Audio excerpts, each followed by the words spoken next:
YouTube doesn't think you deserve to know when new videos get uploaded. Show them they're not the boss of you by smashing that bell icon, so you can be notified when your favorite content creators are begging for your attention.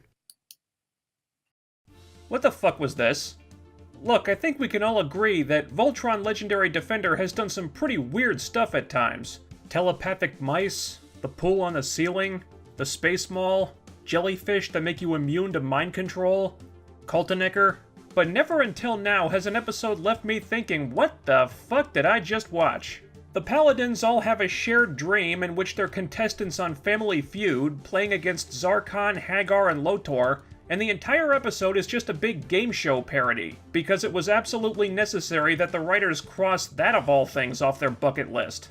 What on earth do I say about this one? It's not even trying to take itself seriously. And yeah, I know that's kind of the point, but even an episode based on hijinks with the crazy meter turned up to 11 needs something you can latch onto, some kind of emotional center to keep it grounded, maybe a secondary plot that plays things at least semi-serious or something. But that's not what we get. It's nothing but craziness! Non-stop craziness! The host forces Keith to suck on a pacifier while they play Pictionary, and then Pidge takes out the camera while playing mini-golf as Lance lounges in a vat of acid like it's a jacuzzi. And look! The formerly dignified and thought to be dead villain Lotor is dancing like a jackass! Look how wacky everything is! Ah!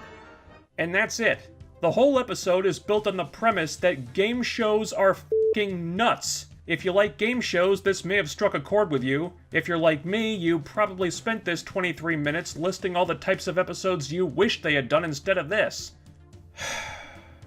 This show has always liked to inject humor into a lot of things, and normally that comedy is pretty on point. But here, this episode, I don't know.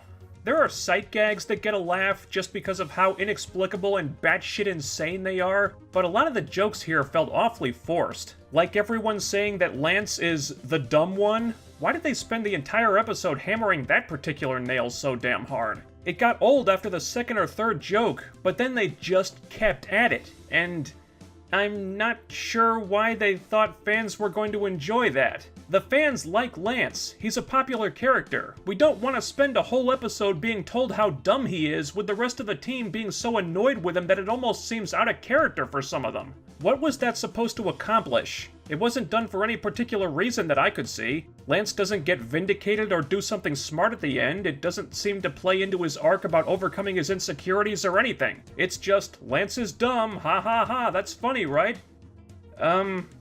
No, it's really not.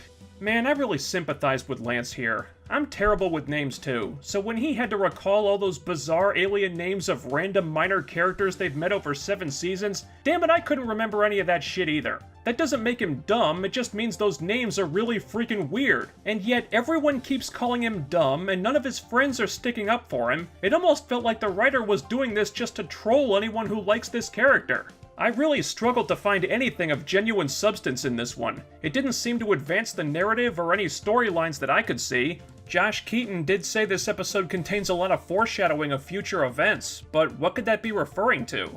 Lotor still being alive? I was calling that one even before Season 6 ended. The scene where they each have to choose which member of the team goes free is probably what Josh Keaton was talking about. There's some stuff here that sounds like it could take place in a series epilogue or something, but a lot of it seems kind of vague. Alora saying that Pidge and her family have the best chance of rebuilding what her father started, I guess foreshadowing that the Holt family will be instrumental in replacing the Castle of Lions? Yeah, that tracks. Pidge choosing Hunk because he gets along with everyone and can bring people together? Maybe foreshadowing Hunk's possible future role as some kind of space diplomat? Okay, that sounds like it's up his alley. Lance thinking human-alien hybrids are the future, perhaps foreshadowing his future human-Altean hybrid offspring with a certain Mrs. Blue Lion? Wink. Hunk saying the universe needs Alora, foreshadowing that Alora is important, which we kind of already knew. Keith not wanting to be stuck with Lance for eternity, foreshadowing that Keith doesn't like Lance, I guess? Damn, Lance really was the writer's punching bag in this episode, wasn't he? And that's really it. The only thing I can say genuinely interested me here was in trying to figure out what was foreshadowing what. Otherwise, this just did not do it for me at all. You know an episode is gonna be on thin ice if you can tell almost immediately that it began life with one of the writers saying, "Hey, wouldn't it be crazy if... ...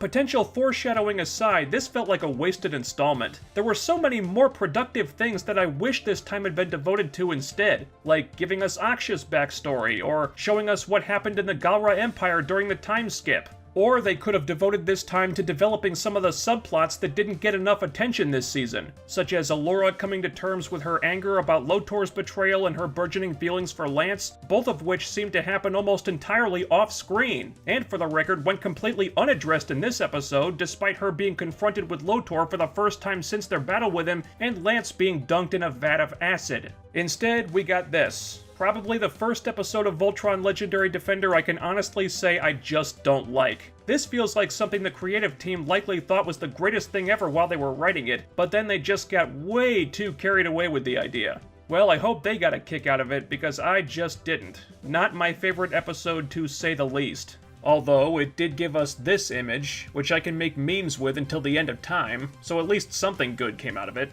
If you enjoyed this review, then share it around with all your friends, hit subscribe, thumbs it up, tell me what you thought of the episode down below, and don't forget to smash that bell icon so you can be notified whenever I upload a new video, because simply being a subscriber just isn't enough to do that for some reason. I talk movies, TV, comics, trailers, and much, much more, so if you like what you see, stay tuned, and I'll be back real soon with the next one.